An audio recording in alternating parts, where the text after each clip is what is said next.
Hello, everyone. I'm Andrew Schmertz. It is a high-tech bank heist. JP Morgan is said to be the main victim of a hacking scheme revealed Tuesday by the U.S. Attorney in New York.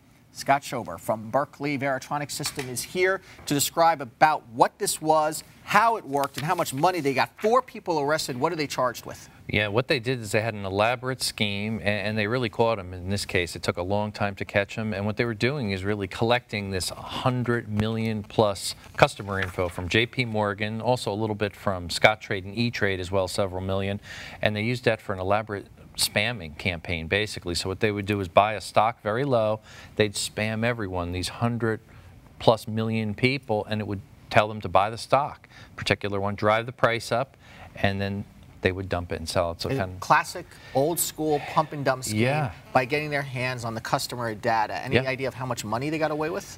They estimate over $100 million that they've made over a period of time, these 4, and there's probably a 5th accomplice also that's going to be soon named. And it's about 15 firms so far. They haven't named them other than what we know, JP Morgan, another a mutual fund firm up in Boston as well, but that's about all we know so far. How does the physical ability of hacking these accounts work? Well, it usually starts somehow. There's a weakness or vulnerability on the inside. Somebody plants something, usually malware. Inside job somewhere. Yeah, that's typically the way it happens. In this case, if you go back last year, a lot of people thought, hey, this was the Russians or state-sponsored or something like that. Not the case at all. So law enforcement has been working very closely with JP Morgan, and they found out a ton of information. A lot more is going to be unfolding. How long has JP Morgan, do you think, known about this? Were they the ones to discover it, from what we can tell?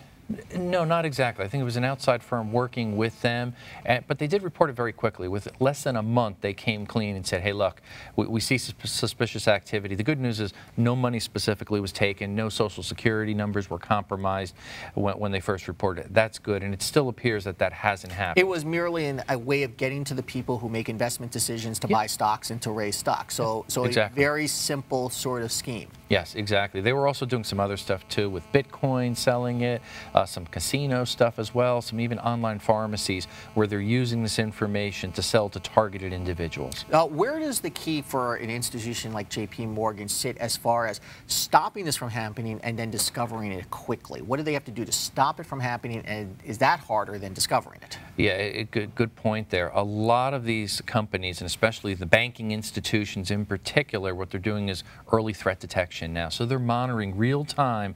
When they see any suspicious activity, they can thwart it immediately, and even more importantly, they can warn their customers so that money is not taken. This was very much an international scheme?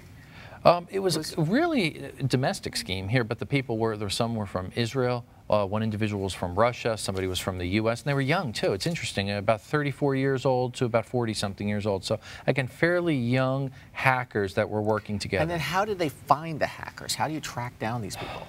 That's the part that took so long. If you think about it, this was about, what, midsummer last year when we started hearing about this. It actually occurred, even earlier traces back a number of years before that. And what they're doing is monitoring. But a lot of times in the dark web, the underground world, they'll actually monitor, and they'll see a lot of these transactions. They'll go onto forums and follow them. How good is our law enforcement in looking at this, quote, dark web? And the dark web, to explain it basically, is the web that is not normally accessible through typical search engines. Exactly. And accessible only if you know how to get there. Yeah, exactly. We work up here on the surface web.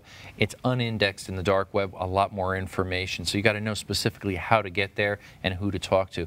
FBI does a fabulous job down there, and they actually impersonate, pretend they're hackers, and they become part of the community until they could finally break in and catch them. So they're doing a good job. What is the message you have for customers who are concerned that their information is stolen in this kind of instance? Well, I think in this case, they're fairly safe, which is the good news. The other thing is I think Jamie Dimon spent a lot of money.